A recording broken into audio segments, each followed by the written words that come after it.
Hi friends, good morning. మీ గౌరీ చెప్పే కథలకు స్వాగతం. మనము సుందరాకాండలో హనుమంతుని తోకకి నిప్పు పెట్టిస్తే హనుమంతుడు ఏం చేశాడో చూశాం కదా. మరి లంక అంతా కూడా తగలబెట్టినందుకు అందరూ కూడా సంతోషంతో నాట్యం చేశారట. ఎవరు? గంధర్వులు, విద్యాధరులు, నాగులు, యక్షులు, దేవతలు, మునిపొంగవులు అందరూ కూడా అన్నమాట. మరి హనుమంతుడు లంక అంతా ఇలాగా దగ్ధం చేసి తన తోకని సముద్రంలో ముంచేసి ఆ తోకకి అంటించే నిప్పుని ఆర్పేసుకున్నట్ట. కానీ తగలపడిపోతున్న లంకను చూసి, అయ్యో, ఈ లంక బుగ్గి చేయడంలో నేనెంత దుష్కార్యం చేశాను, మండుతున్న అగ్నిపై నీళ్లు చల్లి ఆర్పేటట్లు కోపం విజృంభించినప్పుడు దాన్ని నిగ్రహించుకున్న వారే కదా ధన్యులు. కోపం వచ్చినప్పుడు ఎవ్వరికీ కూడా ఒళ్ళు తెలియదు. మరి కోపిష్టివాడు గురువులను కూడా అవమానిస్తాడు, సాధుజనులను పరుషవాక్కులతో నిందిస్తాడు. వాడు కోపంలో చెయ్యని పాపం అంటూ ఏమీ ఉండదు. మరి కోపిష్టివాడు అనరానిది, అనతగ్గది అనేది విచక్షణ జ్ఞానము ఏది కూడా ఉండదు. మరి ఆ టైంలో చెయ్యని చెడ్డ పని అంటూ కూడా ఏది ఉండదు. అలాగే పనికిరాని, పలకని దుర్భాషలు లేవు. పాము ఎలాగైతే చివికిపోయిన కోసంని విడిచిపెట్టేసట్లు సహనంతో కోపాన్ని నిగ్రహించుకున్నవాడే ఉత్తమ పురుషుడై ఎన్నతగ్గవాడవుతాడు. మరి సీత లంకలో ఉన్నదనే జ్ఞానం లేకుండా నేను ఈ నగరానికి నిలువునా నిప్పు పెట్టేశాను, నేను చాలా దుర్బుద్ధిని, సిగ్గులేనివాడిని, పాపాత్ముణ్ణి, లంక కాలిపోయిందంటే సీత కూడా దగ్ధం అయిపోయిందన్నమాటే. అయ్యో, చేతులారా స్వామి కార్యం కూడా చెడగొట్టానే. సీత మాట విస్మరించి నేను లంకను కాల్చేసినందువల్ల నేను వచ్చిన కార్యం చెడింది కదా. నేను 100 యోజనాలు సముద్రం దాటాను, ఆ తల్లితో సంగతులన్నీ మాట్లాడాను. మరి రవ్వంత తక్కువగా నా కార్యం అంతా పూర్తయింది. కానీ చివరలో నా తెలివి తక్కువతనం వల్ల మొదటికే మోసం వచ్చింది. సీతమ్మ ఏమైపోయి ఉంటుందో, లంకలో ఏమీ మిగల్లేదు, అంతా బుగ్గి అయిపోయింది. మరి నా తెలివి తక్కువతనం వల్ల రామపత్ని నశించడమే నిజం అయితే నేను ఇక్కడ ప్రాయోపవేశం చేసి ప్రాణాలు విడిచిపెట్టడమే యుక్తంగా నాకు కనిపిస్తోంది. నేను ఈ అగ్నిలో పడి ప్రాణాలు విడిచిపెడితే సముద్రంలో దూకి జలజంతువులకు ఆహారం అయిపోతే బాగుంటుంది. నేను బతికి ఉండిన ఆ ప్రభు సుగ్రీవుణ్ణి ఏ మొహం పెట్టుకొని చూడను అని ఎన్నో విధాల విధాల ఆలోచించి బాధపడుతున్నాడన్నమాట. ఆ బాధపడుతూ కూడా తర్వాత అనుకున్నాడు, నిశ్చయంగా నేను నిర్భాగ్యుణ్ణిగా ధర్మార్థాలు 2 పాడు చేసుకున్నాను.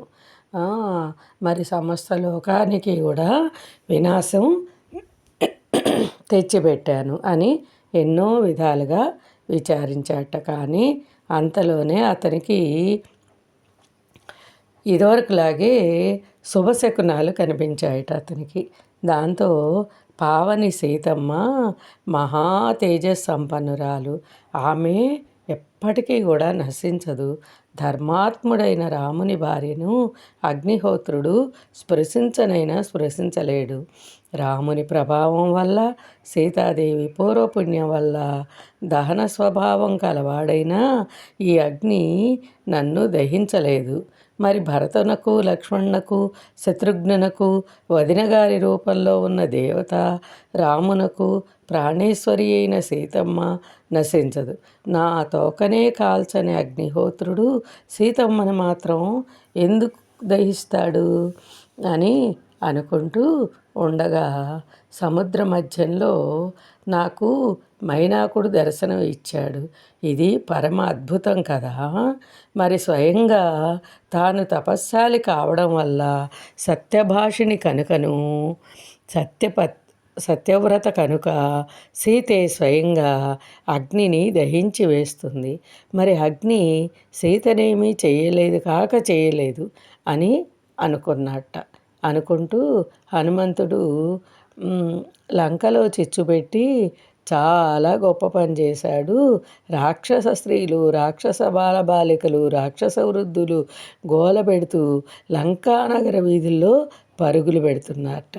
మరి దాన్ని చూస్తుంటే ఎలా ఉందంటే అసలు లంకాపట్నమే ఏడుస్తున్నట్టుగా ఉందిట. మరి లంక అంతా తగలబడిపోయింది, కానీ సీత మాత్రం క్షేమంగా ఉంది. ఇది చాలా ఆశ్చర్యంగా కూడా ఉంది అంటూ ఆకాశాన చారణులు అనుకుంటున్న మాటలు హనుమంతుడికి వినపడ్డాయట. మరి దాంతో అతను చాలా సంతోషించాట. వెంటనే మళ్ళీ చూడ్డానికి సీతమ్మ దగ్గరికి బయలుదేరాట. మరి చూసారా, ఒకవేళ అనుచితమైన పని చేసినప్పటికీ కూడా విఘ్నుడైన వాడు తన తప్పును తనే విచారించుకుంటూ ఏం చేశాను, అసలు ఏం జరిగింది అని బాధపడేవాడే నిజంగా ఉత్తమమైన మానవుడన్నమాట. మరి చక్కని ఈ ఎపిసోడ్ అయితే మాత్రం దీనిలో ఎంతో అద్భుతమైన ఒక నిజం దాగి ఉంది కదా. మరి ఇదంతా కూడా షేర్ చేయండి, లైక్ చేయండి, సబ్స్క్రైబ్ చేయండి. రేపు మళ్ళీ కలుసుకుందాం. మర్రా హనుమంతుడు మళ్ళీ వెనక్కి తిరిగి సముద్రం దాటటము అవన్నీ కూడా ఏం చేశాడు, ఎలా చేశాడు అనేది రేపు మనం తెలుసుకుందాము. మరి అలాగే మొన్న మనము ఏమనుకున్నాము,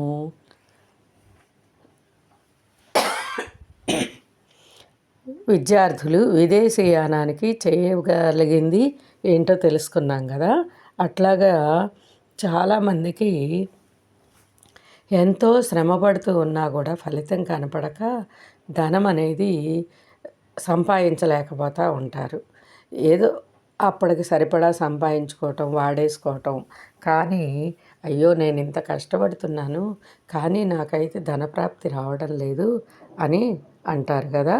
అలాంటి వారికి కూడా ఇక్కడ ఒక నివృత్తోపాయం ఉంది. ఏంటంటే ఇందులో 55వ సర్గ నిష్ఠతో ఏకాగ్రతతో 3 సార్లు రోజుకి అలాగా 30 రోజులు పారాయణ కానీ చేస్తే తర్వాత అరటిపళ్ళు, పనస నివేదన చేయాలి వీలైనంత వరకు.